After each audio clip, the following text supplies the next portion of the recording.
Bago pa tuluyang i-evict, kusa nang umalis ang ilang miyembro ng kadamay na iligal na umukupa sa ilang pabahay ng gobyerno sa Pandibulacan.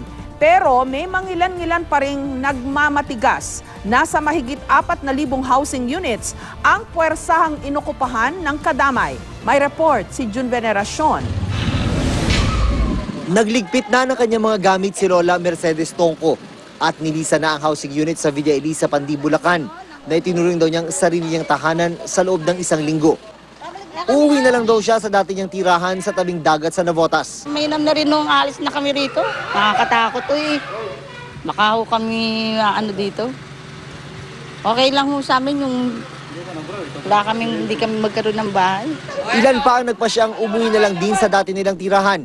Baka raang makipagdialogo sa kanila sa Villa Elise ang mga kinatawan ng National Housing Authority. Hindi na nila hinintay na sa kapilitan silang paalisin dahil natatakot sila sa maaring mangyari.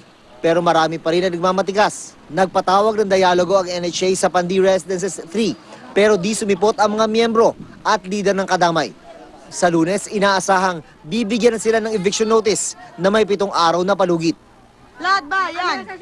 Lahat ba kayo mga mayoralta rito? Papayag kayo? Babawiin ulit yung mga babae na hawak nyo? Yeah! Oh, yun po yung gusto namin iparating.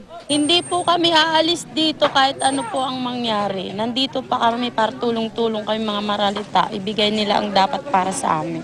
Ang Bulacan PNP, naglatag na ng security plan. Just in case na may order sa amin na ibig itong mga kadamay members ay handa naman po ang Bulacan PNP at naghihintay lang po kami ng order galing sa taas.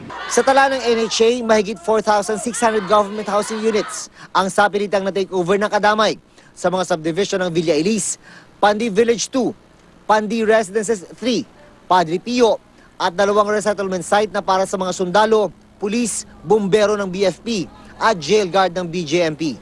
June Veneracion, GMA News.